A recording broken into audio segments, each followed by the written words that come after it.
Professor स्वर्ण Singh sir, सीधा सीधा क्या ये चुनाव, ये इलेक्शंस और डेमोक्रेट्स की विन, क्या ये ट्रम्प की इकोनॉमिक पॉलिसी का रिजेक्शन है, या फिर जैसा अभी सचदेव सर ने भी कहा कि इस बार के चुनाव लोकल इकोनॉमी पर ज़्यादा फोकस थे और कभी कहीं कहीं पर ऐसा लग रहा है कि ट्रम्प से अनरिलेटेड भी थे।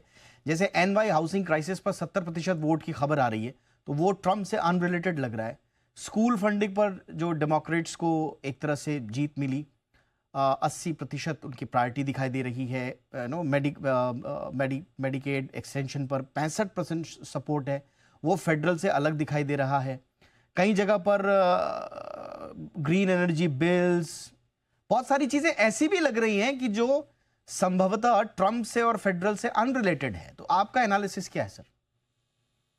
एक तो मोटे तौर पे आप देखें, ये राजनीतिक और आर्थिक व्यवस्था में जो एक तरह से मंथन चल रहा है करीब एक दशक से, उसी का नतीजा कह सकते हैं इसको कि वो डेमोक्रेटिक पार्टी के अंदर के मंथन का नतीजा है या फिर पूरी अमेरिका की राजनीति के मंथन का नतीजा है। पहले तो करीब एक दशक से एक जो बदलाव आया रोजमर्रा के जीवन में, जो उत्तरी अमेरिका में, कनाडा और यूनाइटेड स्टेट्स की बात करें, कि लोगों के रोजमर्रा के जीवन में उनको कीमतें बढ़ती हुई परेशान करने लगी, महंगाई उनके लिए चिंता बननी शुरू हुई। तो उसी के चलते आप देखें कि जब ट्रंप टैरिफ हाइक्स करते हैं और अमेरिका का आयात उस तरह से या तो कम हो जाता है, मिलती नहीं है चीजें, या फिर चीजें महंगी हो जाती हैं, और अमेरिका का निर्यात जो है खासकर कृषि के क्षेत्र में उस पर चोट लगती है, तो जाहिर है कि वो जो चिंताएं लगातार बनी हुई हैं महंगाई को लेकर, वो और भी लोगों को थोड़ा परेशान करती हैं। तो ये ट्रंप की, आप कह सकते हैं कि आर्थिक नीति को लेकर ये एक तरह से नतीजा है। ठीक उसी तरह से राजनीति में भी एक तरह से वहां चर्न चल रहा। आप देखें कि रिपब्लिकन पार्टी में भी ट्रंप एक आउटसाइडर थे जिन्होंने आकर पार्टी को एक तरह से टेक ओवर कर लिया है। तो ऐसी कुछ सोच बन रही है कि क्या ममदानी भी एक तरह से बाहर से आकर, जो अपनी मुस्लिम आइडेंटिटी को सबसे ज्यादा आगे रखकर चलते हैं और सोशलिस्ट सोच को लेकर आगे रखते हैं, इसीलिए वो फ्री चाइल्ड केयर की बात करते हैं, यूनिवर्सल हेल्थ केयर की बात करते हैं, बस राइड फ्री होना चाहिए, रेंट पे रोक लगनी चाहिए, सिटी रन ग्रोसरीज होनी चाहिए जैसे हमारे यहाँ राशन शॉप होती है। तो ये सोशलिस्ट थिंकिंग को, तो जो मेन स्ट्रीम थिंकिंग, हालांकि डेमोक्रेटिक पार्टी लिबरल है, पर इतना ज्यादा सोशलिस्ट अपनी आइडेंटिटी को और मुस्लिम आइडेंटिटी को आगे लेकर जो बढ़ रहे हैं, वो भी उसी चरण का नतीजा है, जिसमें आपने अच्छा किया कि आपने केवल ममदानी की जीत पर आज बात केंद्रित नहीं की। आपने कहा कि न्यू जर्सी में भी, वर्जीनिया में भी रिलेटिवली युवा गवर्नर महिलाएं चुनी गई हैं, और वर्जीनिया की लेफ्टिनेंट गवर्नर पहली मुस्लिम महिला बनी है। तो ये लगातार जो ये मंथन हो रहा है अमेरिकन पॉलिटिक्स में, यहां आप देखें कि ये अलगाव जो है, अलग थलग जो युवा पीढ़ी फील करती है अपने आप को, डेमोक्रेटिक पार्टी में आप देखें जो बाइडन हैं, चक शूमर हैं, नैन्सी पेलोसी हैं, युवा पीढ़ी को आगे बढ़ने का मौका नहीं मिला, इसलिए आज युवा पीढ़ी अपने आप को आगे बढ़ा रही है। तो जो आज गवर्नर जीते हैं वर्जीनिया में और न्यू जर्सी में और न्यूयॉर्क मेयर, ये ऐसा नहीं कि इनकी सोच विचारधारा एक जैसी है, अलग अलग है, पर सभी युवा हैं और सभी की एक जो चिंता साझा है वो ये कि राष्ट्रपति ट्रंप की नीतियां देश को परेशान कर सकती हैं, जो परेशान कर रही हैं। और इसी के चलते अफोर्डेबिलिटी पर उन्होंने सबसे ज्यादा जोर दिया कि यदि वो मेयर बनते हैं तो उनकी पूरी कोशिश जीवन को, रोजमर्रा जीवन में रहना जो है उसको आसान करने की वो कोशिश करेंगे, और बिल्कुल। और वो वोटर्स को बहुत पसंद आया, और उसी का नतीजा है कि वो चुने गए हैं आज। जी और जी हो सकता बिल्कुल। है कि इससे जो मंथन है राजनीति में और आर्थिक व्यवस्था में, उसको एक और नई दिशा मिल सकती है। मैं बिल्कुल और ये दिशा कहाँ तक जाएगी, क्या ये मध्यावधि वहां पर हुआ क्या? प्रोफेसर स्वर्ण सिंह, मैं अब वापस थोड़ा सा, अब हमें क्या कुछ बेहतर एनालिसिस, क्या हमें कुछ और एंगल्स से नजर आ रहा है सर? या हमें, मैं जो जो पॉपुलर सेंटिमेंट इस वक्त है, मैं उसके साथ साथ जो वहां की ग्राउंड रियलिटी कुछ निकल कर जो पक्ष आ रहे हैं वहां से, मैं उनका भी एनालिसिस चाह रहा हूं। इसलिए क्या हम आउटराइटली यही माने कि ये पूरा का पूरा अभी के चुनाव ट्रंप के खिलाफ होने वाले चुनाव थे? आप देखें, मैं जो कह रहा हूं कि ये जो चर्न है, जब मंथन है वहां की राजनीति में, आर्थिक व्यवस्था में, हम्म।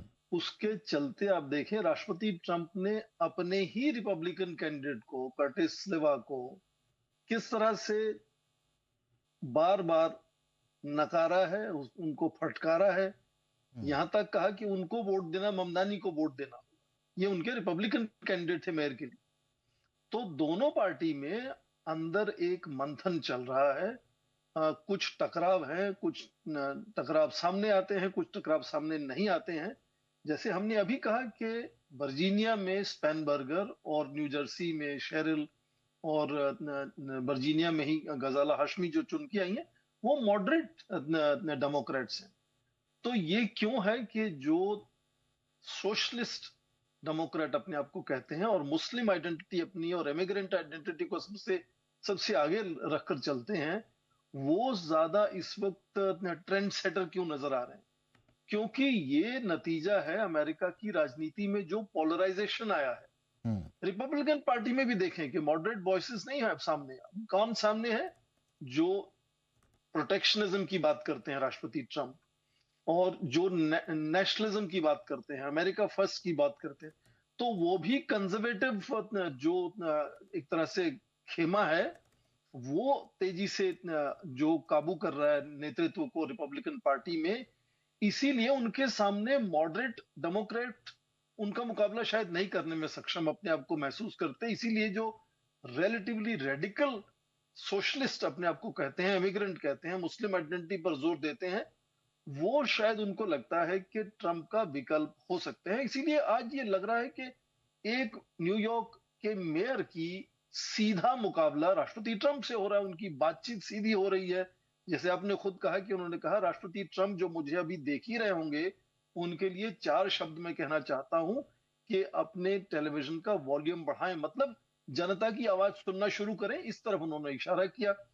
तो पॉलिटिकल पोलराइजेशन के चलते और ये जो उथल पुथल टैरिफ हाइक्स की वजह से हुई है, उससे जो अंदरूनी उथल पुथल या एक तरह से डर बना है अमेरिका के नागरिकों में, वो उस सब का नतीजा ये है कि आप अब दोनों तरफ से देखेंगे कि ज्यादा रेडिकल आवाजें सामने आएंगी।